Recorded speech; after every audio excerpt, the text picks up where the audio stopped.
అదే RTV app వార్తల్ని క్షణాల్లో చదివే అవకాశం ఉంటుంది. ఒక న్యూస్ పేపర్, ఒక టెలివిజన్ ఛానల్ మీ చేతుల్లో ఎప్పుడూ ఉంటాయి. గత 2-3 రోజుల నుండి సిద్దిపేట జిల్లా వ్యాప్తంగా ఉరుములు మెరుపులతో వడగళ్ల వాన పడడంతో పంటలు కూడా నష్టపోవడం జరిగింది. అందులో భాగంగా పంటలు ఏ మేరకు నష్టపోయారు ఏంటి అనే అంశంపైన సిద్దిపేట జిల్లా వ్యవసాయాధికారి శివప్రసాద్ గారు ఉన్నారు. సార్ చెప్పండి, జిల్లాకు సంబంధించి చూసుకున్నట్టు ఎంత పంట నష్టం జరిగిందని అనుకోవచ్చు? నమస్కారములండి. మన జిల్లాలో ఈ గత 17వ తారీఖు తర్వాత 19వ తారీఖు నైటు పడిన వడగళ్ల వాన వల్ల మన జిల్లాలో వరి, మొక్కజొన్న, సన్ఫ్లవరు, తర్వాత హార్టికల్చర్లో వెజిటబుల్స్, తర్వాత మ్యాంగో తీవ్రమైన నష్టం జరిగింది. యాక్చువల్గా ప్యాడీ ఇప్పుడు పూత దశలో ఉంది కాబట్టి అంత తేడా లేదు. కానీ ప్యాడీ ఏదైతే గింజబట్టే దశలో ఉన్నదో అది 600 ఎకరాలు, తర్వాత మొక్కజొన్న 1405 ఎకరాలు. ముఖ్యంగా మొక్కజొన్న తీవ్ర నష్టం జరిగింది. ఎందుకంటే కంకులు బాగా ఏర్పడి కోత దశలో ఇవన్నీ కూడా నేల రావడం జరిగింది. అలాగే సన్ఫ్లవర్ కూడా 98 ఎకరాల్లో జరిగింది. ఇలాగా టోటల్గా అగ్రికల్చర్ క్రాప్స్ 2103 ఎకరాల్లో ప్రాథమిక అంచనా చేయడం జరిగింది. మన అధికారులు ముఖ్యంగా ఏఈఓలు, ఏఓలు, హార్టికల్చర్ ఆఫీసర్లు మన విలేజ్ల్లో ముఖ్యంగా చిన్నకోడూరు తర్వాత బెజ్జంకిలో తీవ్ర నష్టం జరిగింది. తర్వాత మిగతా విలేజ్ల్లో కూడా ముఖ్యంగా దుబ్బాకలో కొంత జరిగింది, సిద్దిపేట రూరల్లో కొంత జరిగింది, కోడాల్లో కొంత జరిగింది, తర్వాత మన తొగుటలో కొంత జరిగింది. అలాగా హార్టికల్చర్ క్రాప్స్లో ముఖ్యంగా వెజిటబుల్స్లో కూడా తీవ్ర నష్టం జరిగింది. అలాగే మ్యాంగో కూడా దాదాపు 703 ఎకరాల్లో నష్టం జరిగింది. కాబట్టి ఓవరాల్గా 2806 ఎకరాల్లో నష్టం జరిగిందని మన అధికారులు ముఖ్యంగా ఏఈఓలు, ఏఓలు, హార్టికల్చర్ ఆఫీసర్లు ప్రాథమిక నివేదికను ఇచ్చింది జరిగింది. ఈ నివేదికను మన జిల్లా కలెక్టర్ ద్వారా కమిషనర్ హార్టికల్చర్కు పంపడం జరిగింది.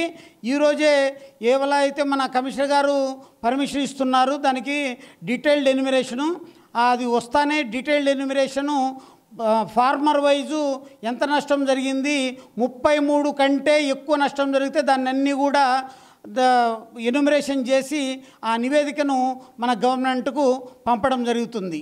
అంటే పంటలకు సంబంధించి చూసుకున్నట్టయితే గతంలో బీమా చేయడం జరుగుతుంది, అటు ప్రభుత్వం కావచ్చు ఇటు రైతులు కావచ్చు. అదేమన్నా మీరు చేశారా గతంలో? పంటల బీమా అనేది గత 2 సంవత్సరాలుగా మన జిల్లాలో కానీ మన స్టేట్లో కానీ లేదు. కానీ రైతు ఏదైనా పొరపాటు జరిగితే దాదాపు 2,40,000 మంది రైతులను మనము బీమా చేయడం జరిగింది. ప్రతి సంవత్సరం కూడా దాదాపు 29 కోట్ల నుంచి 35 కోట్లు ఒక రైతుకు ఏదైనా డిసీజ్ అయిన రైతుకు ఆయన నామినీకి 5 లక్షలు మన జీవిత బీమా ఇవ్వడం జరుగుతూ ఉంది.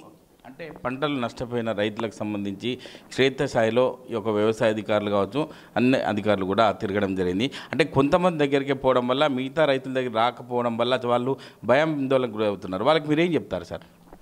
యాక్చువల్గా మనము 127 క్లస్టర్ మన జిల్లాలు ఉన్నాయి.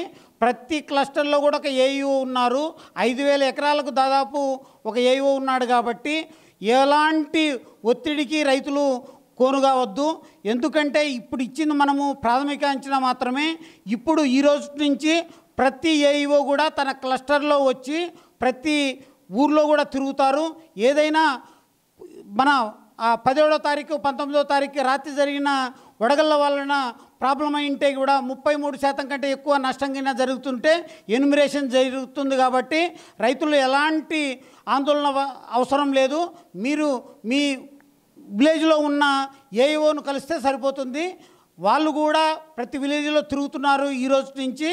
వాళ్ళను కలవాల్సిందిగా, తర్వాత ఏదన్నా ప్రాబ్లం ఉంటే మీ సంబంధిత అగ్రికల్చర్ ఆఫీసర్లు లేకుంటే హార్టికల్చర్ ఆఫీసర్లు లేకుంటే ఏడీఏ డివిజన్లో కూడా ఉన్నారు కాబట్టి వాళ్ళని కలవాల్సిందిగా. ఎలాంటి రైతులు ఆందోళన అవసరం లేదు. ప్రతి నష్టపోయిన ప్రతి ఎకరాకు కూడా మనము ఎన్యుమరేషన్ జరుగుతుందని నిర్ణయిస్తున్నాను. అదే కాకుండా సార్ పంట నష్టం విషయంలో పాక్షికంగా నష్టపోయే అవకాశం ఉంది, ఎక్కువ నష్టపోయే అవకాశం ఉంది. కాబట్టి ఎట్లా మీరు సర్టిఫై చేస్తారా రైతులకు సంబంధించి? యాక్చువల్గా మన గవర్నమెంట్ రూల్స్ ప్రకారము 33% కంటే ఎక్కువ నష్టము దిగుబడి, ఉదాహరణకు 25 క్వింటాలు మనకు వస్తుంది అనుకుంటే 25 క్వింటాల్లో మనము 33% కంటే ఎక్కువ ఉంటే మాత్రం మనం అన్నీ కూడా నష్టం కింద మనము సూచిస్తాము. దాన్ని మన ఏఈఓలు కానీ హార్టికల్చర్ ఆఫీసర్లను సర్టిఫై చేసి ఆ లిస్టు మనకు పంపుతారు. వాళ్ళందరికీ కూడా ఆ లిస్టును మనము గవర్నమెంట్కి పంపించి 10,000 వంతున వాళ్ళకు చేయడానికి మనము గవర్నమెంట్కు కలెక్టర్ ద్వారా మనము గవర్నమెంట్కు సబ్మిట్ చేస్తాం. అంటే జిల్లా వ్యాప్తంగా చూసుకున్నట్టయితే క్షేత్రస్థాయిలో మీకు సంబంధించిన సబార్డినేట్ ఏఈఓలు కానీ ఏఓలు కానీ ఎట్లా మీరు అప్రమత్తం చేశారు ఈ యొక్క రైతులకు సంబంధించి వడగళ్ల వాన విషయంలో? ఏదైతే 10వ తారీఖున నైటు జరిగింది, 18వ తారీఖున మనకు 60 ఎకరాల్లో ముఖ్యంగా బెజ్జంకిలో మొక్కజొన్న ఎక్కువ వర్షానికి గేల్స్ వలన పడిపోవడం జరిగింది. దాదాపు కంకి కోత దశలో జరిగింది కాబట్టి అది ఆ రిపోర్ట్ పంపడం జరిగింది. అలాగే 19వ తారీఖు కూడా కొన్ని మండలాల్లో ముఖ్యంగా బెజ్జంకి తర్వాత చిన్నకోడూరు ఈ 2 మండలాల్లో దాదాపు 80% డ్యామేజ్ జరిగింది కాబట్టి మిగతా మండలాల్లో జరిగిందంతా కూడా నైటు 19వ తారీఖు నైట్ జరిగింది. వెంటనే మన ఏఈఓలను ఏఓలను నైటే అప్రమత్తం చేయడం జరిగింది. ముఖ్యంగా మన సిద్దిపేట పట్టణంలో కూడా కొంత జరిగింది కాబట్టి మనకు వెంటనే తెలిసింది కాబట్టి పొద్దున్నే అందరినీ కూడా ప్రతి ఏఈఓను తన క్లస్టర్లో ఉన్న విలేజెస్కి వెళ్ళి చూసి రైతులను పరామర్శించి ఫోటోలు కూడా తీయడం జరిగింది. అలాగే 20వ తారీఖు పొద్దున్నే మన ఆల్ ఏడిఎస్ తర్వాత నేను తర్వాత హార్టికల్చర్ జిల్లాధికారి సువర్ణ కూడా కలిసి దాదాపు మనము నంగనూరు మండలంలో మామిడి దెబ్బతిన్న దాన్ని చూసాము. అలాగే చిన్నకోడూరులో మొక్కజొన్న తర్వాత కాకర మన దాంట్లో డ్యామేజ్ ఉన్నదని చూసి అందరినీ అప్రమత్తం చేసి వెంటనే రియలిస్టిక్ డేటాతో మనము విలేజ్ వైజు, మండల్ వైజు, జిల్లా వైజు, క్రాప్ వైజు చేసి కలెక్టర్ గారి అప్రూవల్ తీసుకొని కమిషనర్ గారికి సమర్పించడం జరిగింది. అంటే జిల్లా వ్యాప్తంగా చూసుకున్నట్టయితే రైతులు నష్టపోయిన వారు ఎవరు కూడా టెన్షన్కి గురి కావద్దు.